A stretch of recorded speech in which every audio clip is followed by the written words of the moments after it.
اگر دنیا اور آخرت کی کامیابی چاہتے ہو تو اللہ کے بندوں سے اچھا سلوک کرو۔ ہو سکتا ہے کہ ہر کوئی اچھا نہ ہو، لیکن ہر ایک میں ہمیشہ کچھ نہ کچھ اچھا ہوتا ہے۔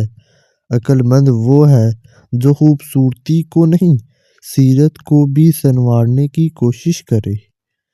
کبھی کسی کا فیصلہ تبدیل نہ کرو، کیونکہ ہر نیک کا ایک ماضی ہوتا ہے اور ہر گنہگار کا ایک مستقبل ہوتا ہے۔ جب اللہ پر مکمل یقین ہو تو اس کی مخلوق سے نہ گھبراؤ۔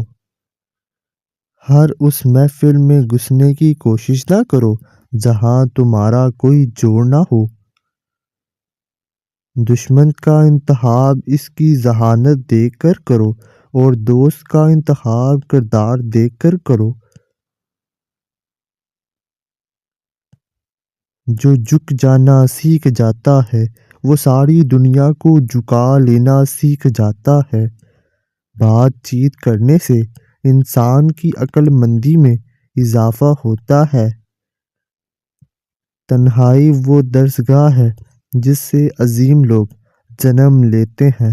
میں اتنا ہوشیار ہوں کہ بعض اوقات جو کچھ کہہ رہا ہوں اس کا ایک لفظ بھی سمجھ نہیں پاتا۔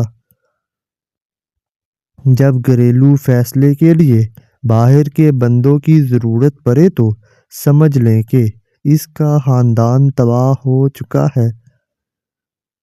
وہ شخص یقیناً خسارے میں ہے جو اللہ سے کیے گئے وعدوں کو پورا نہیں کرتا۔ جو ذات رات کو درختوں پر بیٹھے پرندوں کو نیند میں گرنے نہیں دیتی، وہ ذات انسان کو کیسے بے یار و مددگار چھوڑ سکتی ہے۔ مشکلات اللہ کی طرف سے اشارہ ہوتے ہیں تاکہ انسان لاپرواہی چھوڑ کر سنجیدہ ہو جائے۔ رشتے ہماری سب سے بڑی طاقت ہوتے ہیں، لیکن ہم ان کو اپنی سب سے بڑی کمزوری بنا لیتے ہیں۔ اپنی بری عادتوں اور برائیوں کو جلد از جلد سدھارنے کی کوشش کریں، کیونکہ دیر کرنے سے عادت پختہ ہو جاتی ہے۔ کسی کی غلطیوں کو بے نقاب نہ کرو، خدا بیٹھا ہے، تم حساب نہ کرو۔ جو شخص خدا کو بھول کر دنیا کی بول بولیوں میں کھو جاتا ہے وہ ذلیل و رسوا ہوتا ہے۔ جب ہار جانے کا وقت ہو تب جیت جانے کا مزہ ہی کچھ اور ہوتا ہے۔ حقیقی دوست وہ ہے جو اس وقت تمہیں اپنائے جب تم خالی ہاتھ ہوتے ہو۔ حساب کتاب صرف رب نے ہی صحیح رکھا ہے، سب کو خالی ہاتھ بھیجا اور خالی ہاتھ بلایا۔ دل میں برائی رکھنے سے بہتر ہے کہ ناراضگی ظاہر کر دی جائے۔ میں سب جانتا ہوں، یہی سوچ انسان کو کنویں کا مینڈک بنا دیتی ہے۔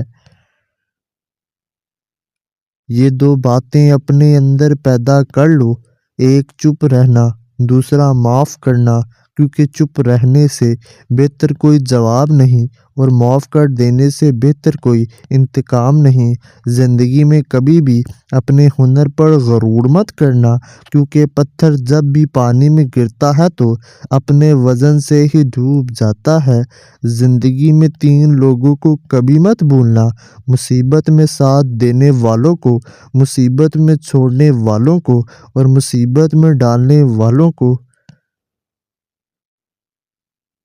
جہاں دوسروں کو سمجھنا مشکل ہو وہاں خود کو سمجھ لینا ہی بہتر ہوتا ہے۔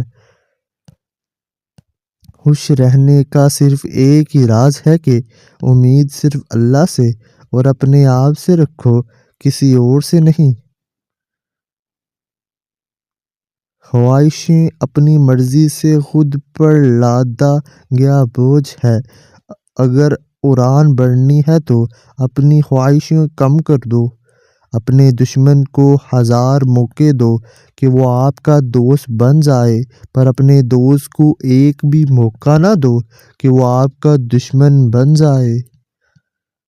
چالاک لوگوں سے ہوشیار رہنا سنا ہے، تعریفوں کے پھول کے نیچے مطلب کی ندی بہتی ہے۔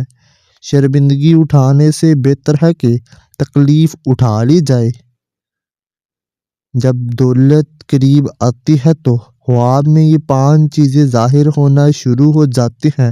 خواب میں ہاتھ سے آگ اٹھانا، سر کے بال کٹے دیکھنا، پہاڑ دیکھنا یا پہاڑ پر چڑھنا، مچھلی دیکھنا یا مچھلی کھانا۔